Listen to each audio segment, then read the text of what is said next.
Bigfoot Evidence, the nexus of Bigfoot-related research, news, and more.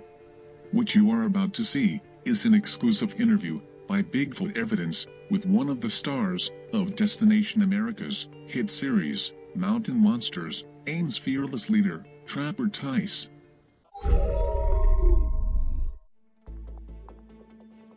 The Appalachian Mountains wilderness stretches about 1,500 miles in length, extending from central Alabama in the U.S. up through the New England states and the Canadian provinces of New Brunswick, Newfoundland, and Quebec. A group of real mountain men, who called themselves AIMs, and their leader John Trapper Tice, search for creatures that have been terrorizing locals for over a century around the vast Appalachian wilderness. Destination America's network, breakout hit series, Mountain Monsters, means business, and Trapper Tice's team of rugged mountain men will use every bit of their backwoods ingenuity to capture the monsters that roam from Florida to the New England states. We recently had the opportunity to interview AIM's fearless leader, Trapper Tice, and talk about the fun, wild, and difficult at times hunts the AIM's team had to endure while filming the show. How you doing, Trapper? I'm doing good. I'm all kicked back, relaxed here in West Virginia. It's a beautiful morning and top of the world to you, buddy. All right. Now, Trapper, your team of monster hunters show a passion for finding creatures that you're on the hunt for, and you can see that you have a lot of teamwork when you work together. How long have you known each other? I think we go back to the team. We put the team together back in '06. So everyone has a really specific job to do on the team. Of course, I hold the team together. Huckleberry is team security. Willie builds the traps. Jeff does most of the research for the team.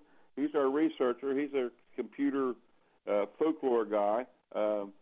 Wild Bill keeps the team entertained, and Buck does the heavy lifting and the smelly stuff for us. Buck's our rookie. Now, Trapper, what made you get into the monster hunting business? Well, we kind of just actually fell into it. We did an article, my son and I did an article for Gold Seal magazine on Ike's tomb, and it was a big hit here in West Virginia. And then people would just get a hold of me to investigate stuff and the unknown, and I'm just an old mountain boy, so everyone trusts me. It got a little bit too much for me, and Willie was my neighbor, and we brought Willie on, and Jeff on as a researcher, and we did the Appalachian Investigators of Mysterious Sightings website, AIMS, and that's where a lot of the reports comes into. Now is Wild Bill always cooking when you guys go hunting for monsters? Wild Bill is always cooking. You can't fill him up. He always has his grill on the back of his truck, and has the team ever eaten something found in the woods and not killed by anyone? No, I don't think so. Okay. Now, one of my favorite episodes is the Ohio Grassman hunt. Now, your team had a lot of activity and worked really hard to build a Bigfoot trap. Now, your team is very experienced in the woods. How many in your team have seen a Bigfoot-like creature? And could you tell me about one of your personal encounters with the beast? Well, in season one of the Ohio Grassman, I actually I just seen his butt section when we was in Moonshine Hollow in that old Shine house, and I can't right off the top of my head. I'm not going to answer for the rest of the team, but I think everyone on the team has had encounters. Now, Trapper, you have hunted all types of creatures and monsters. Do you plan to hunt for other creatures in different parts of the world? Well, we're bumping around. We're bumping around a few. The Jersey Devil in New Jersey, the Swamp Man in Florida, Momo in Missouri. But some of the team members have jobs. We still have to live, and it's hard for us to go that far away and keep our jobs. So, of course, I don't have a job, but the guys do. So most of those just comes down to time and really, really good witnesses. That's what you have to have. Our witnesses that trust us, that will rely information to us that they won't to anyone else, is the key to our investigations.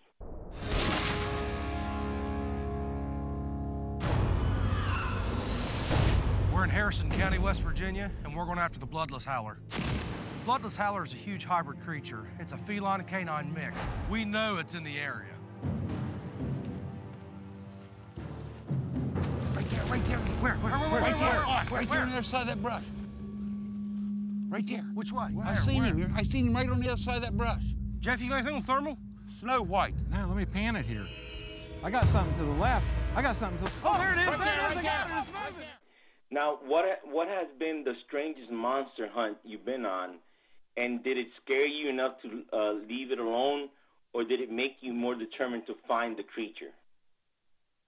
Well, I think that snallygaster up in that area of Preston County, West Virginia, Pennsylvania, Maryland, was probably one of the scariest ones we ever went after. The snallygaster was a flying creature, and I don't think we went in there really ready to deal with it. So we'd have to think long and deep if we'd go back after the snallygaster. So you are planning? You are going to have plans to go back to hunt it again, or is it that would be. I think the team would like to go back, but we've talked about that quite a few times after that episode, and we have to really get a great game plan together to do that. Now, on your free time, Trapper, away from the show, do you do your own hunt on your own, or is it just something? Away from the show. We're always doing investigations. We're checking leads. We're talking to witnesses. You just can't go film 1 week right after another and go to these. So there's a lot of work that goes into before there's ever a camera in West Virginia, and we're out there. We're out there weekly. Now, in terms of Bigfoot, he is one of the most famous creatures that the popular culture knows about here in America. Are you guys going to dedicate more time in the quest to find also the creature? Do you plan to hunt it down or capture it like you tried before with that big cage that you built to try to capture it in the Grassman episode? Well, I think any time that you go after a Bigfoot creature, now here's what most people don't understand, that their level of intelligence is really, really great, and they're very, very evasive. I've had them do tree knocks at me one night in trying to pull them to me, and do it. Go right back to the same area the next night, do tree knocks, no answers. So they are they want to stay away from people. The only reason that even in the Grassman episode that airs here the 25th at 9, one reason that he was coming out of Moonshine Hollow that year is we had no mass crop in Ohio or West Virginia. Now, what I'm saying about mass, we had no acorns, no hickory nuts. And the oak crop or the acorn crop is what every creature that lives back in the forest relies on to get them through the winter. It's the big crop. It's everything eats acorns, from the ground squirrel to a Bigfoot to the deer. Everything eats acorns. That's why they put their winter fat on, and that's how they do it. So last season was a great season to pull him out because he was looking for food, and for a 1,000-pound creature, he has to eat to survive. Well, you know, the Ohio Grassman is known to be 10 foot tall, and like you said, weigh excessive of 1,000 pounds. So it would make sense that he would have to be feeding all the time. And in the Bigfoot world, we know that Bigfoot comes in different sizes. Do you guys plan to head? I heard that you're planning to come down to Florida. Do you plan to go hunt in the West Coast, the Washington State area, where they're known to be even larger Bigfoots by some reports? I can't see us going to Washington State. You know, Florida's pretty close to us. We get this season we got into western North Carolina, up into the edge of Pennsylvania. We did 2 episodes, I believe, in Ohio, most of them in West Virginia. But no one knows what the future will bring. We might show up in Washington or Missouri or New Jersey or Florida or those places. But we're going to do 16 episodes next season, so we may have to branch out a little bit. In the Bigfoot world, a lot of people, there's been talk about that, that it wouldn't be right to kill the creature, that it needs to be studied. What is your take on that? Would you kill a Bigfoot if you had to, or would you prefer to capture it to study it and maybe, turn it over to science? The team has had a lot of discussion about what you just asked us. There's never, ever been an instance where a Bigfoot hurt anything. And I think the Yeti and I think the Yeti in Russia, I absolutely believe that was not a Bigfoot that killed those campers, period. They give you a Bigfoot will give you tree knocks. He'll throw shit at you and rock. We absolutely will not shoot a Bigfoot. We absolutely will not. We will not pull the trigger unless we feel that I feel that the team is in danger. It's our quest to capture one. More than likely, we would take some pictures, et cetera, and turn him back loose. We're not in the business to hurt any creatures. We are armed only for our self-protection. We've had big black bear challenges on investigations, and that's why we're armed. If you go into the deep forest and you're not armed, well, there's something wrong there. Now, what can the fans expect in the new season? Is it going to be another ride, a crazy ride through different parts of the country? I mean, of the eastern side of the country, and will we get also a lot of fun times with Wild Bill and his cooking and everybody else with their very special way that they hunt? Well, I think it'll be entertaining and enjoyable. We'll enjoy making it. When the team's together, we always have a lot of fun with each other, and we're always joking with each other and pulling tricks on each other. And I think season 3 will bring the same thing to all the Mountain Monster fans. Now, a lot of people, there's a lot of people that don't believe in monsters out there. What would you say to them? That are they real, or is it more just of people seeing things? Well, I think sometimes witnesses exaggerate a little bit, and that's what I call we have to separate the wheat from the chaff. And what I tell most of the non-believers or this or that, I tell them, I said, it has all the little kid going out of you. You know what I'm saying there. Some exist, some don't exist. Some exist in people's minds.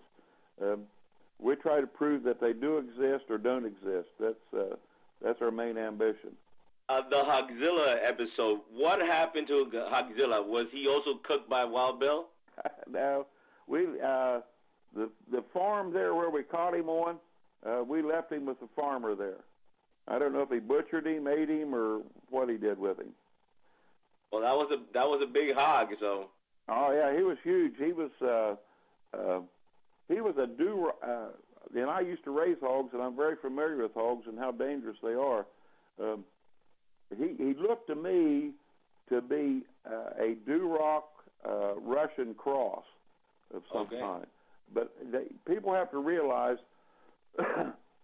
you take a hog out here and turn him loose in the wilderness, and he was a domesticated hog.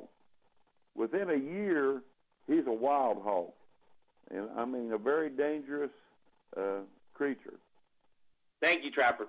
Thank you, buddy. All right, have a good one. Okay. The season finale of Mountain Monsters airs Friday, July 25th at 8 Central. A special 2-hour investigation into Ames Season 1's monster rival, the Grassmen of Perry County, Ohio. After getting so close to capturing the creature last season, Ames and their leader, Trapper Tice, are determined to finish their hunt with the 8-foot-tall, 1,000-pound relative of Sasquatch. With locals reporting, the beast has a habit of venturing close to humans, and one team member of Ames just might not make it to the end of the hunt. The team returns to Ohio. Will they survive another encounter with the Grassmen of Perry County?